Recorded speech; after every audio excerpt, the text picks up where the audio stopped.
Guys, what's going on with Beckham, the Beckhams and the Peltzes and the Royals? So the Sun we had a story, it's our front page last week, where Brooklyn Beckham and Nicola Peltz had gone to Montecito and had a lovely dinner with Harry and Meghan.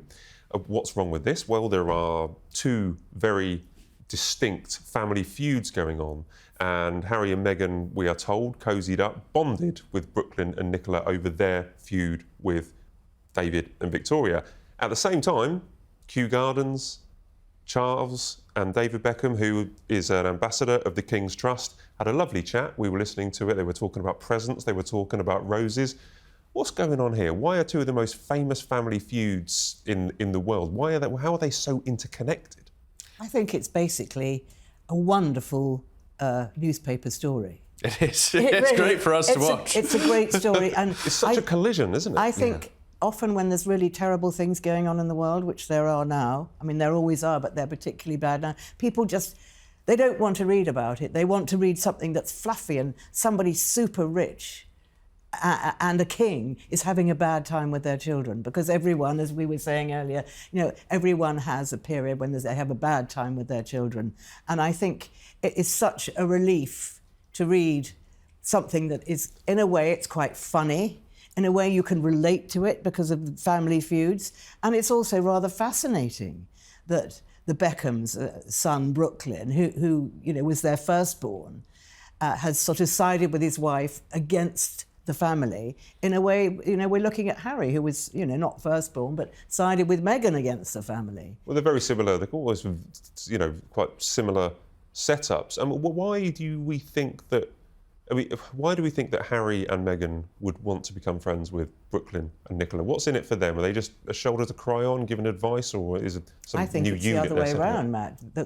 That Brooklyn and Nicola want to become friends with Harry and Meghan because Harry and Meghan are settled in Montecito. They are the most famous people, like them or not, and of course a lot of people really don't like them. They are the most talked about people in that Hollywood scene. So Harry and Meghan could almost become like a blueprint. I think if it's going down that road, I think Brooklyn needs to really seriously ask himself whether he does want this issue resolved, because Harry and Meghan have not succeeded in resolving anything with the royal family. I think, from David Beckham's point of view, he has been courting the monarchy for a very long time. And he has, he's a long-standing supporter of the king. And that probably explains his, he looking very dapper at Chelsea. They loved his suit jacket. But that explains his connection with the king. But Brooklyn and Nicola Peltz clearly have absolutely lapped up the opportunity to get to know Harry and Meghan, and no doubt, probably were sharing some notes. But Brooklyn needs to be very careful, because family is so important, and he has not lost his family yet. But he could. And life is long, and he's got to ask himself how he'll feel in 20 years' time if he's lost his relationship with his family. Yeah, it's not a blueprint to follow. And apparently, I think I probably read it in The Sun, that David Beckham, of course, he had a big fallout with his father. Oh. You didn't write that, Matt? That wasn't me, but I'll take credit for it if you liked it. Yeah, and that lasted for years, and he just cannot believe that this is happening again, so he's sort of super upset. Yeah. Family rifts are relatable, aren't they? I mean, it happens to everybody, but to see the two big celebrity couples going this way, it's crazy. You would think that somebody who is so big would be able to find a solution to these problems, because you could go and you could just speak to, a therapist, like you'd have the money to speak to a therapist or a counsellor or whatever, but it just doesn't go that way. It comes, I think, from people being very set in their ways, and, Harry and perhaps Brooklyn maybe have both just got very rigidly set in a particular mentality that they can't get out of. Do you think it's an error? I mean, it was. I don't think this story was meant to come out. We found it and we published it. I think they would have rather it didn't. But do you think it's an error for Harry and Meghan to cosy up and be friends with Brooklyn and Nicola? I don't think it's anything to do with us. I really don't. I think that's very. I wouldn't feel happy commentating on that, who they can be friends with. I have no problem with them being friends with Brooklyn and Nicola Peltz, but I think Brooklyn, and if Brooklyn and Nicola want to be friends with them, then fair enough. But I think Brooklyn should think very hard about whether, if he is getting advice, about whether that advice is actually good advice. And Meghan was giving advice to Naomi Osaka, the tennis player, who did pull out of the world of tennis. And, I mean, I'm not an expert on tennis, but I don't think she is still, she was a legendary, iconic What was Meghan's name. advice? Well, we don't know exactly what Meghan said, but Naomi Osaka pulled out, she was an absolute set up to be an iconic female tennis player, and she packed it all in because the anxiety was too much for her. And I cannot help but wonder whether she might also look back and wonder, think of what I could have achieved. Life is difficult. Life is really, really difficult. Anxiety is super difficult. And a lot of top flight sports, athletes and sports people do experience that.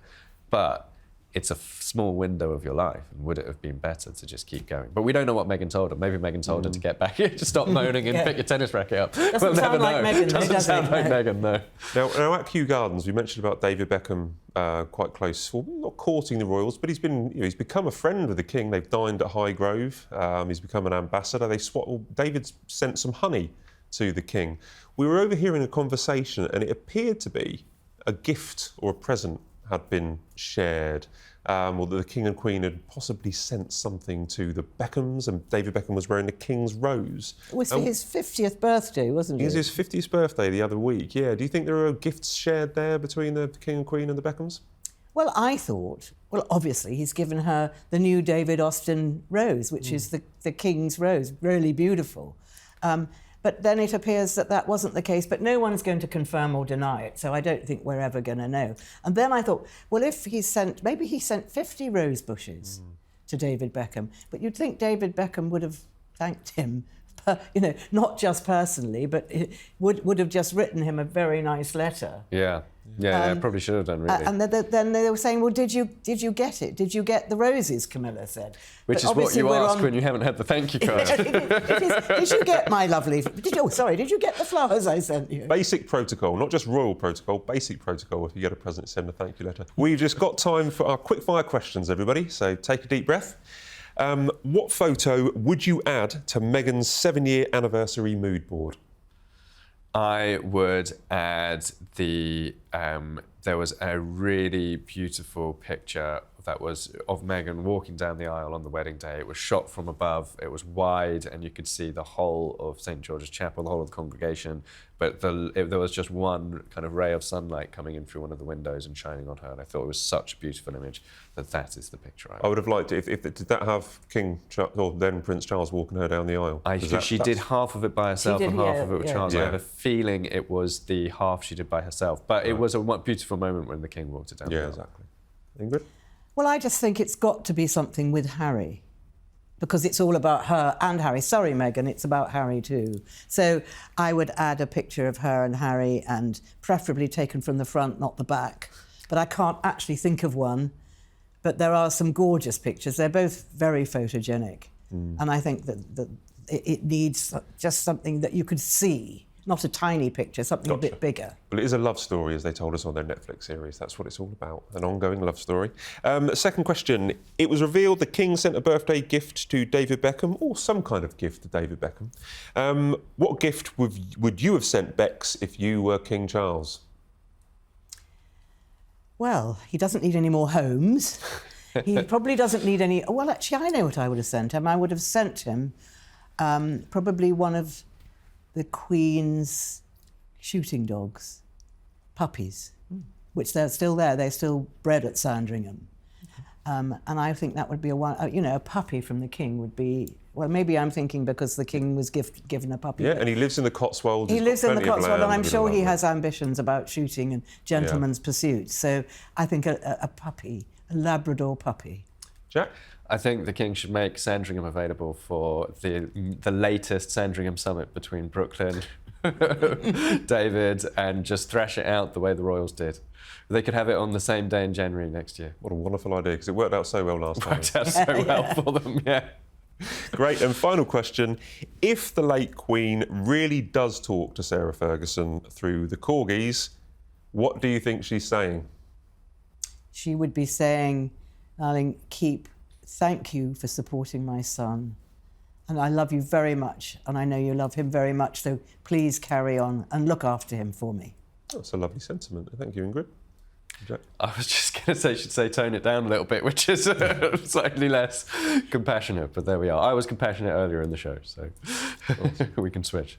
You're allowed to be a cynic. Yes. We take turns. Yeah, exactly. Thanks, guys. We covered a lot, had a lot of fun, so I really appreciate all of your thoughts and insights. Thank you so much. Thank you. Right, that's all we have time for on this week's Royal Exclusive. Thanks so much for watching. Please leave your comments as we do read them, and don't forget to subscribe so you never miss an episode. We'll see you next week.